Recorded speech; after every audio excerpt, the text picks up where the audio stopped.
En esta ocasión vamos a revisar el contenido temático La innovación pedagógica vuelve a la escuela a través de este video de microenseñanza que te presento. Te saludo con el mismo gusto de siempre. Soy tu tutor de enseñanza, Edgar Cabrera Álvarez.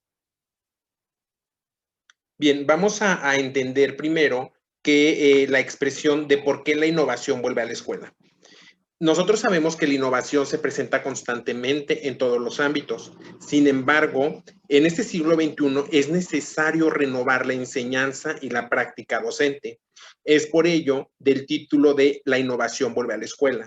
Tenemos que reformar nuestras metodologías, nuestros estilos de enseñanza, nuestras características como docentes y sobre todo las formas en cómo generamos el aprendizaje con nuestros alumnos. Por ello, te presentamos este contenido, el cual nos hace mención de cuáles son las características de una escuela innovadora bajo este concepto de una sociedad globalizada. Primero, el primer punto de esta escuela innovadora va a ser que el aprendizaje se va a impulsar con el diseño de experiencias formativas donde el estudiante va a ser lo más importante. Es decir, que él va a estar siendo partícipe activo de estas experiencias de aprendizaje que constantemente nosotros vamos a plantear en el aula. Se debe de fomentar una participación más activa de los alumnos. Recordemos los principios pedagógicos de nuestros programas de estudio de la educación obligatoria.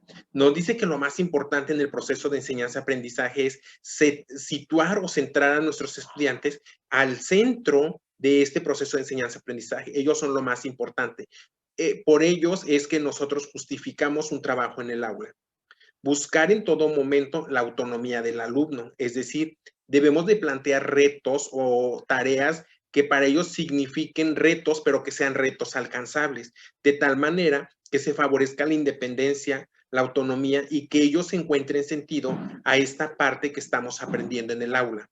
Debemos de relacionar los contenidos de aprendizaje con todo lo que sucede en el entorno del niño, de tal manera que para ellos sea un aprendizaje significativo, o sea, un aprendizaje situado donde le encuentren algo práctico y real a lo que aprenden en la escuela. Se debe de propiciar en todo el momento el trabajo cooperativo y el trabajo colaborativo. Son estrategias de aprendizaje que promueven el aprendizaje social y que favorecen el aprendizaje entre pares. Debemos de recurrir constantemente a lo que son los conflictos, en los cuales se deben de presentar como asombros, como enigmas, como retos, preguntas, diálogos o desafíos, de tal manera que los niños puedan ir evolucionando a que ellos puedan construir o puedan atribuir significados a los materiales de aprendizaje que constantemente nosotros llevamos al aula. Debemos de crear dinámicas de tutorización. El trabajo monitoreado o la tutorización en el aula son relevantes para las cuestiones de asesoría y de acompañamiento, sobre todo para generar aulas innovadoras y aulas inclusivas, donde nosotros hagamos que nuestros alumnos también asuman el rol de enseñantes, de colaboradores y de tutores hacia sus compañeros. El aprendizaje basado en proyectos, el aprendizaje basado en dilemas, el aprendizaje basado en dilemas, en situaciones, en problemas, son una modalidad relevante en estas escuelas innovadoras. Se debe de generar procesos de planificación, de aplicación y de evaluación desde un enfoque formativo, donde la evaluación sea auténtica y se relacione con la vida real de los estudiantes. El docente debe de utilizar dispositivos tecnológicos o digitales para generar experiencias de aprendizaje y sobre todo para hacer esa transposición didáctica en donde el estudiante también sienta interés y deseo por aprender en este mundo globalizado digital. Los profesores van a considerarse como personas especialistas en su área, pero también van a desarrollar roles especializados como tutores, como expertos, como guías personales o como mentores.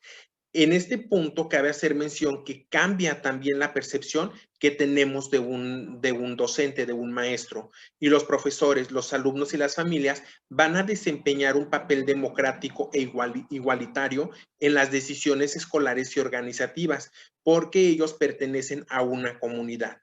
Entonces, estas serían las características principales de cómo sería una escuela innovadora.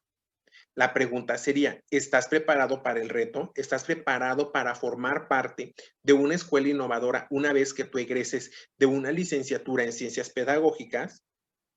Tenemos que estarnos actualizando constantemente y esto claramente está marcado por un proceso de profesionalización que no termina en un instante, sino que constantemente tenemos que estar aprendiendo, tenemos que estar renovando nuestras formas de enseñanza.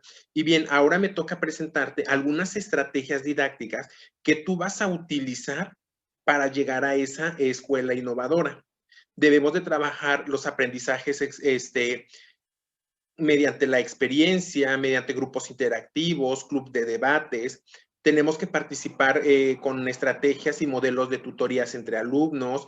Tenemos que hacer recreaciones creativas del espacio escolar, es decir, modificar nuestros ambientes de aprendizaje caracterizados por a lo mejor por la monotonía, por una participación pasiva del estudiante, sino que aquí en esos ambientes de aprendizaje vamos a potenciar y vamos a hacer que el alumno se convierta en alguien independiente a partir de la recreación y la creación de ambientes de aprendizaje donde ellos puedan tener acceso de manera libre a los materiales, a la información y sobre todo a que puedan construir conocimientos de manera permanente. Otras estrategias que podemos trabajar son los museos en la escuela, los aprendizajes por medio de sonidos, talleres a lo mejor de robótica, de programación, de cuestiones que para el estudiante son relevantes y que pueden estar acorde con las características que tienen en el entorno en el que viven. Es decir, la tecnología nos está tal vez bombardeando, nos está haciendo cambiar nuestras formas de pensar, nuestras formas de actuar, y por eso la escuela debe de comprometerse con esta práctica digital, con reducir esta brecha digital en sus estudiantes para que ellos también estén preparados para enfrentarse a un mundo globalizado. Entonces, esas son las características principales de lo que es una escuela innovadora y de las estrategias que tú debes de implementar como docente para convertirte y formar parte de una escuela innovadora.